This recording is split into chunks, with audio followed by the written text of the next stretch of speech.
everybody. Thank you so much for joining us today. I'm Katie, this is Kagan, and this is our channel, Rouse Rising. Today we are going to be preparing for you a major feast. So we are going to roast a turkey in the oven.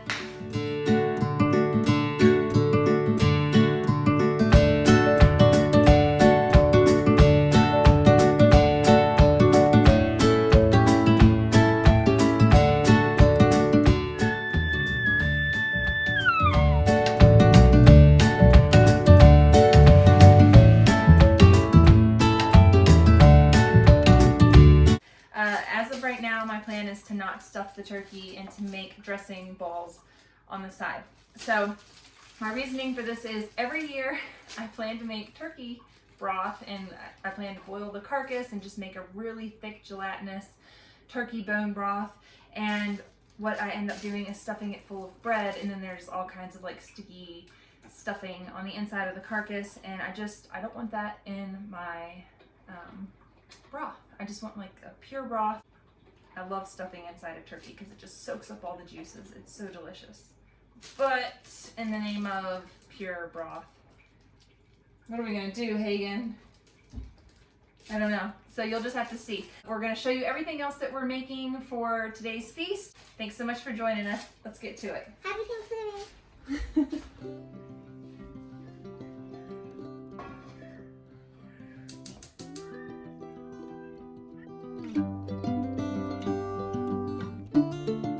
Anytime that I'm preparing for a big feast, I like to start a few days in advance, maybe even a week in advance, getting things prepped and ready and preparing meals that can either be frozen, like the pumpkin pies that I'm going to make today, or things that can be made in advance, like this brine that we are making. I'd like to get that done just so it's not as hectic approaching the day of the feast.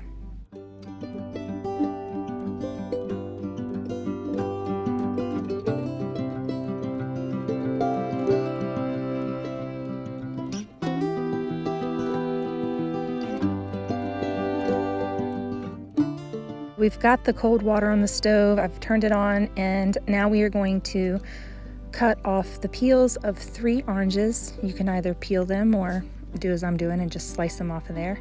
I'll throw these in the pot along with some apple juice. Now you can use 3 cups of apple juice, or I'm just using this frozen apple juice concentrate, and I figure you can never have too much apple juice in a brine. And then 1.5 cups of sea salt. Next, we're going to be adding some brown sugar. I used about 1.5 to 2 cups of brown sugar, just what was left in the bag, and that worked out fine for me. You might need more or less for your taste. 3 tablespoons of peppercorns. You can use black peppercorns or a mixture of color. And then we're also going to throw in here some bay leaves. These are bay leaves that a dear friend of mine gave me a few years back, and I use them for many, many, many meals. There's so many in there. Recipe called for 4 teaspoons of fresh rosemary leaves, and I had dried rosemary, so I'm just going to throw a tablespoon of dried rosemary into this brine. Lastly, 4 cloves of garlic, and this is a labor of love, you guys. I have some garlic in the fridge already chopped up, and I'm just going to use the cloves that I have. They need to be used up, so use up the rest of this bowl. And I might add a little bit more from the fridge since this is the last of my fresh garlic. Typically, turkeys bought from the supermarket have already been pre-brined, but not with anything very flavorful, just some salt water typically. And so that's why I like to add that extra depth of flavor using a brine before I roast my turkey. You don't have to. And then I always definitely brine my chickens when we slaughter our chickens. Brine those, and then if you kill a turkey from the wild, I would definitely recommend brining that as well.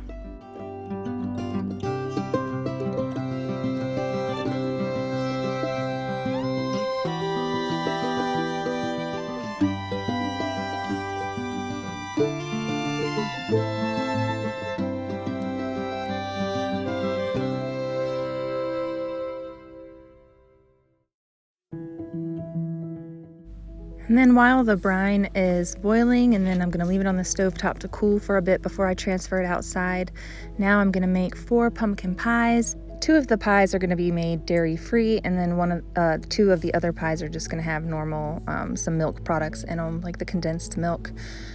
These pies can be frozen, so I plan on freezing half the batch and saving them maybe for Christmas if we can, but we do love pie, so we might be eating these sooner than later. I am quadrupling the recipe, but in 2 separate bowls, so I'm just doubling the recipe in 2 different bowls and just using slightly different ingredients, mostly just the condensed milk, and then the regular milk that I add is going to be a soy milk because that's just what we have on hand right now in the house, and it works beautifully. The recipe calls for 3 eggs for each pie, so there are 6 eggs going in each bowl. I am following the recipe off the back of the pie or pumpkin puree tin. It's super easy. I had 2 different brands of pumpkin pie puree, and both of them had a pumpkin pie recipe on it, so just following that loosely, and these pies are gonna bake up real nice.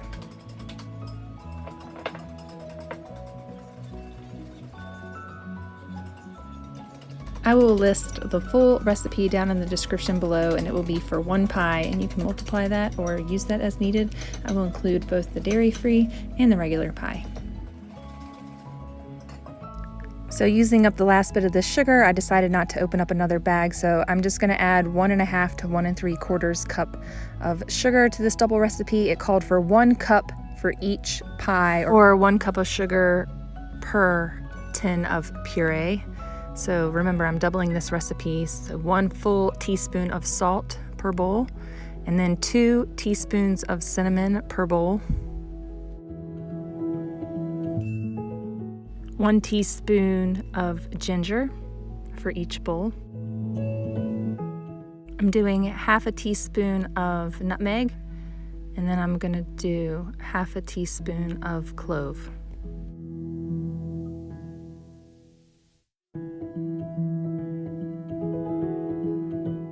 This is the sweetened and condensed coconut milk that I'm using in this recipe, and I only have 1 can of it, so I'm gonna add some additional soy milk just to get the correct amount of milk required for this recipe.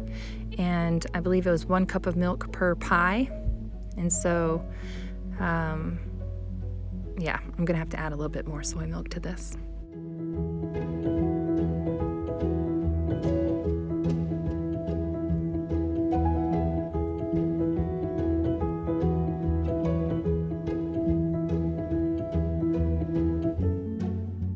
I'm gonna use the whisk to whisk up the dairy-free one first, and then I will mix up the one with regular condensed milk in it.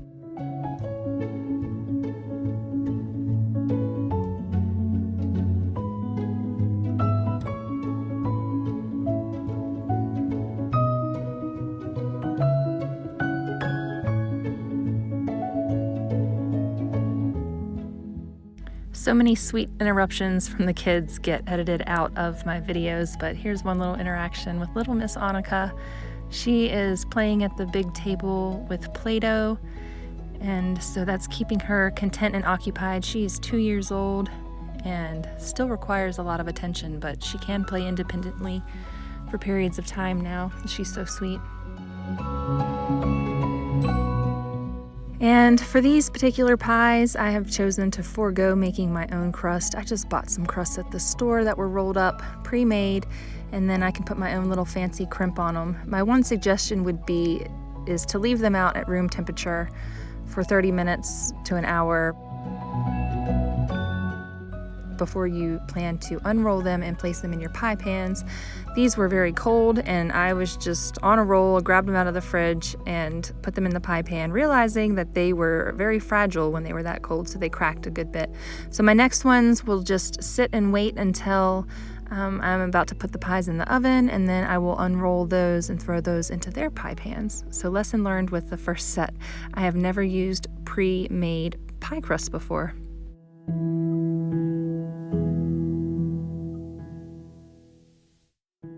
These aluminum pie pans are a gift from my father the last time he visited.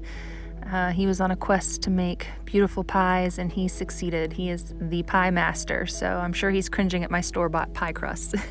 But this was his gift to our house, and so when he is visiting here, he is going to be using these pie pans, I am sure. He says aluminum conducts the heat better when you make pies, and it makes for a better crust than glass, I do believe. Now, he can correct me down in the comments. These pies are going into a 450 degree preheated oven for 10 minutes. Okay, so here's the brine. I have it sitting on a trivet, and I just have it covered with this so that it can cool off a lot quicker. I just don't want to put it in my refrigerator. Come on, it's hot, it's boiling hot. Come on. Hopefully that cools off pretty quick out there like that, and then I can throw my turkey in it in the morning. I'm actually going to put that in the fridge overnight. I just didn't want to put it in the fridge as hot as it was, as much as it is. So once it cools off tonight, I'll put it in the fridge, and then tomorrow I will brine the turkey.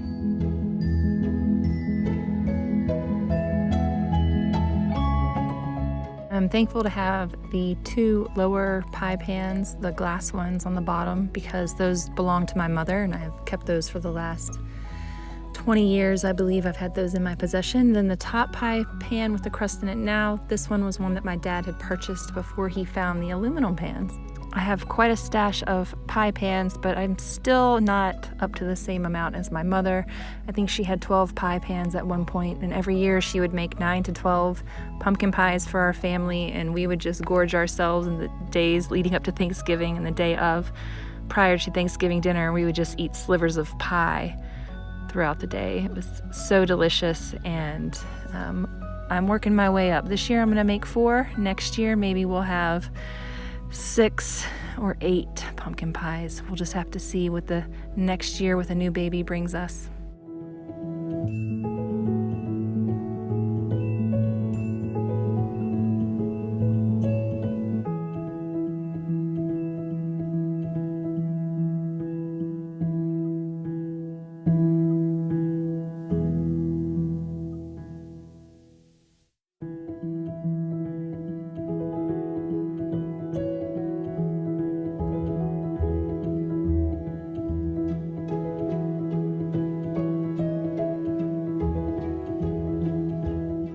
I'm gonna work this pie crust into this pan and make it fit, and I'm not gonna cut off any excess. I'm just gonna fold over the excess and make it a part of my rim, part of the rim crust. And I just love pie crust, so any extra that I can cram in there is all the better for me.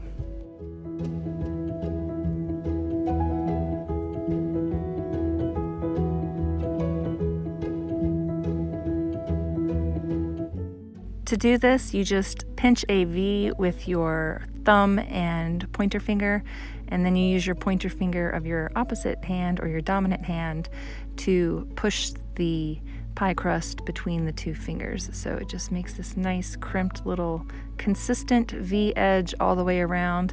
I'm gonna have to fix mine, come back around and fix it because of the way I'm doubling over the crust, but it just makes it real pretty.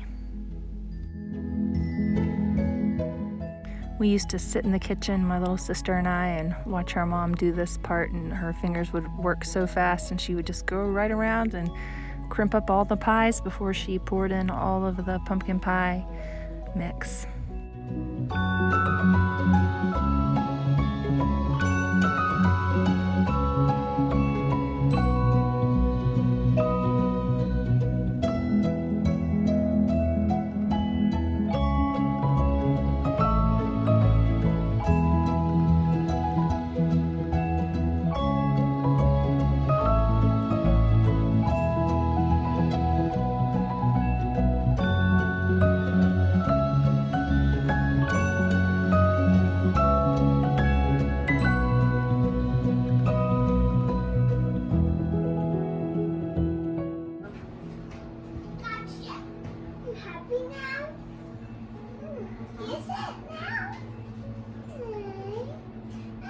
We gotta put it in the oven to bake it.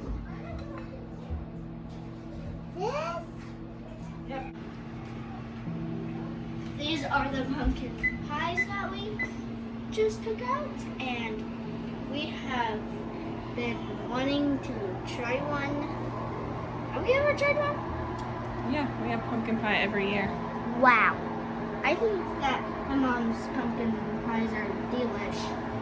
Annika, you need to sit. That's Mommy's tea. I'm gonna make some tea. Cooked to perfection. Oh my goodness, I cannot wait to eat these. Then we've got the 2 dairy-free ones in the oven now.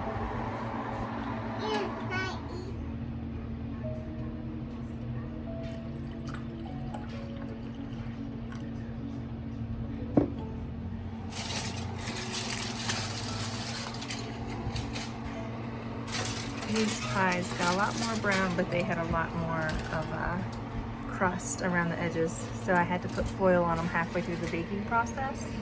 Otherwise they look beautiful. Okay, you've got the 4 pies all ready for Thanksgiving. I feel like we could probably eat a whole one right now. The kids are asking for it. I'm like, oh, let's skip dinner and eat pie. But so these 2 are the dairy-free, and then these 2 back here have dairy in them. So they've got the regular condensed milk, and this has the sweetened condensed milk, and then both have soy milk in them, just because we don't have regular cow's milk, but we did have condensed milk that was dairy, and then, oops, ouch, coconut milk, condensed coconut milk.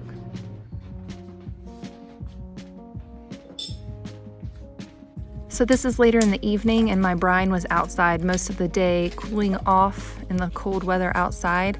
And now I am just taking everything out of the inside of my turkey. My turkey is a little bit frozen still, just a tad, but it has been sitting in the refrigerator for 3 days now.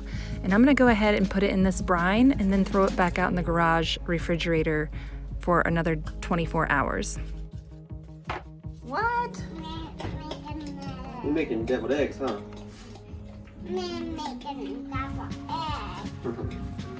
You and Daddy are making deviled eggs. Hey, can you help in too? Taste it.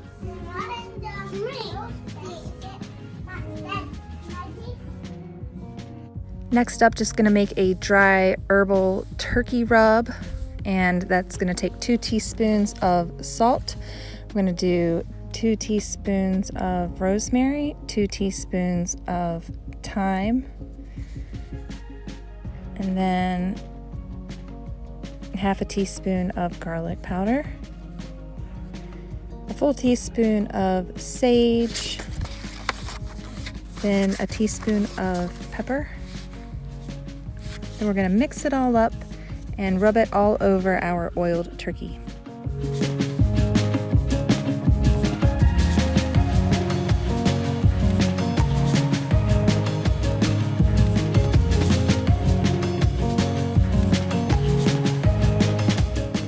I'm using olive oil, but you can really use any kind of fat or lard, tallow, anything that you have just to help crisp up the outside of the turkey. You want to coat it in some kind of fat, and then right now I am just throwing some butter and some seasonings in between the skin and the turkey breast just for added flavor depth. It really does just make the turkey so delicious. And then I'm also going to throw some pats of butter on top of my turkey once it's in the bag. When I grew up, I had 6 brothers and sisters. My mom would always make a huge 20-pound plus turkey, and so we actually are just making a 10-pound turkey here today, and this is one I found at our local supermarket. It was an organic, free-range turkey, and so those tend to be more expensive and run a little bit smaller, and it turned out to be just the right amount for our family to have plenty of leftovers.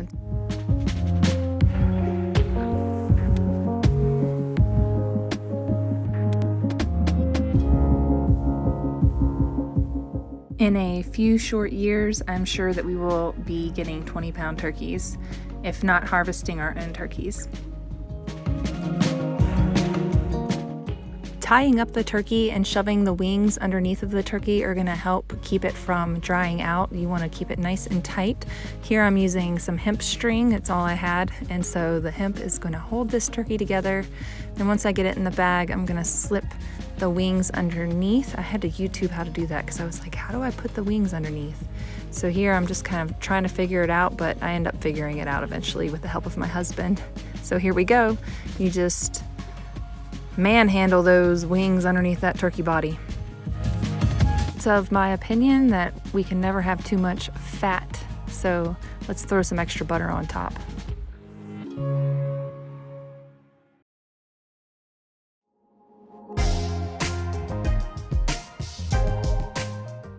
I believe this is the first time that I'm using one of these oven bags, but it says just to tie them up and then you cut some slits in the top. This decreased my mess and cleanup so much. I think that I definitely want to use these bags in the future. While the 10-pound turkey cooks in the oven for it's going to be about an hour and a half, I would guess, at 350 degrees. I do have a thermometer in there to monitor the temperature. The internal temperature needs to get up to 170. It will continue to rise as the turkey comes out of the oven, so you can wait till the internal temperature is 160 and then you can pull it out of the oven. It will continue to cook for a little bit, and then in the meantime I'm going to get my potatoes ready. So here I am peeling as many potatoes as I can before my hands cramp up, and then I'm going to dice them and throw them into the Instant Pot, which is behind me, with some boiling water, and I'm going to make some mashed potatoes, you guys. Got the turkey gizzard, turkey liver, and turkey neck. We're gonna make a broth with all of this, and then we're gonna chop up what bits of the meat that we can and add it to our stuffing dressing balls.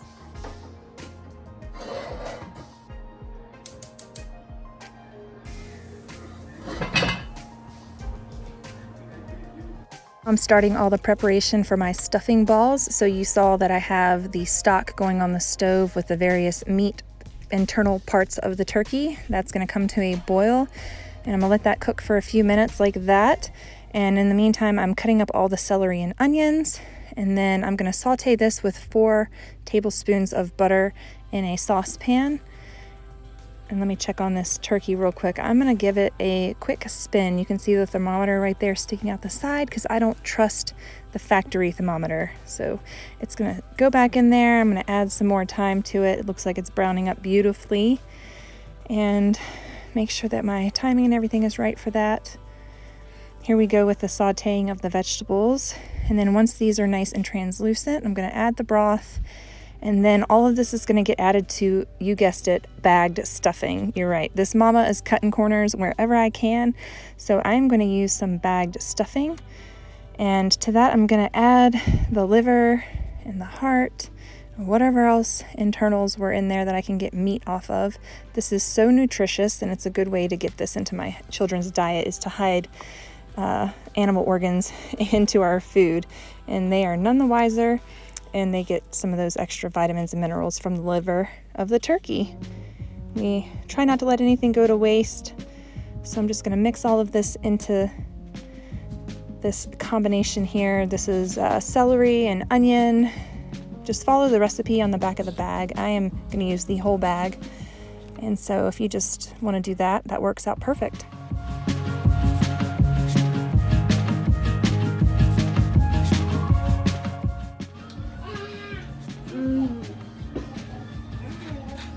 There's 100 different ways to make your mashed potatoes. I just throw in a stick of salted butter, then I add a teaspoon of salt, a whole bunch of ground pepper, and for this I'm going to use unsweetened almond milk. Then you just blend and mix and keep adding moisture as needed. Now you can add too much moisture and you won't be able to take it back out if your potatoes end up too soupy. So just keep on adding and until you get your potatoes the way that you like. You can add cheese to your mashed potatoes, Parmesan. You can also add sour cream, anything you want, make them your own, or you can just keep them basic and yummy.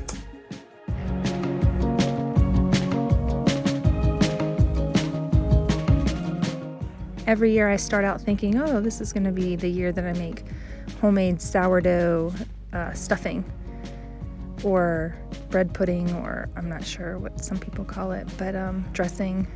And this year I didn't do it. Once again, I bought the bagged stuff from the store, and just an effort to cut corners where I can, that's what I ended up using.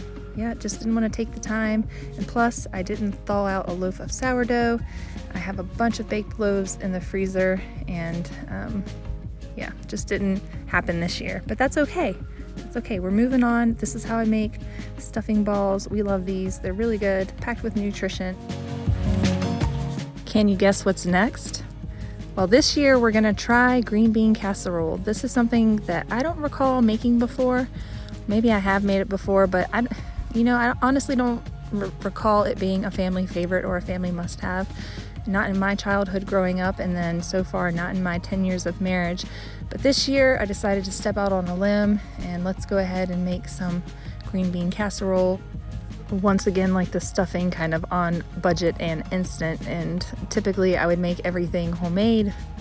You guys know me, but here we go. This year we're just diving all in on a lot of pre-made food. Now maybe my family would have enjoyed this more if it was made with fresh ingredients and I, went the extra mile to home make this for them. But this is as easy and quick as it gets, and that's what I'm doing this year. So enjoy this recipe.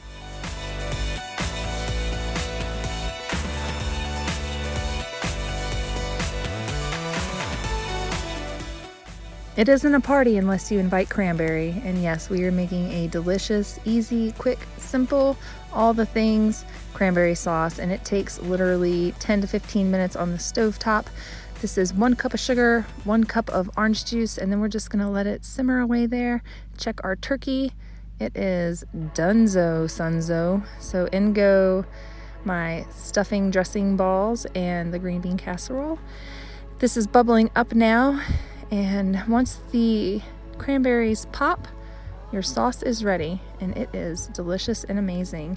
And then we're gonna go back over here to the turkey. I'm draining it over a stainless steel bowl. As you can see, I just cut a slit in the bottom of the bag and let out all the juice. My pan was relatively clean for the most part, so this bag did its job, and the turkey browned beautifully. Look at that color. Maybe not even, but it's really pretty nonetheless. So here's the cranberry sauce. I'm gonna store it in some mason jars and then use some for dinner tonight. We ended up using a whole jar of that. So then we have to make the gravy, and I'm skimming off some of the fat, and with the fat I'm gonna make a roux with just adding some flour to the fat and then allowing that to cook for a minute.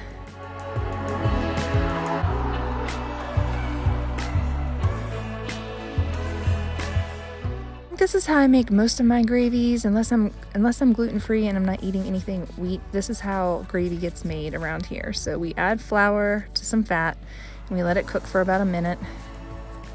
Make sure it gets incorporated really well. I'll add another tablespoon. So this is 2 tablespoons of flour with some fat, and then I'm gonna add the turkey stock, or all the drippings from the turkey, back into the pan.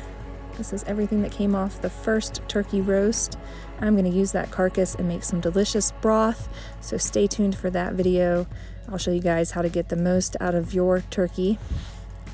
And this is gonna thicken up on here. If you need to add a little bit more of a roux to it, you can add some cornstarch, or you can mix a little bit of flour with water and just bring it back up to a boil and add the flour and water in before it gets boiling. But blend it and then bring it back up to a boil. The green bean casserole is done. The stuffing balls, I pulled the foil off, and they're gonna take a few more minutes. Everything has baked so far at 350 degrees for about 40 minutes.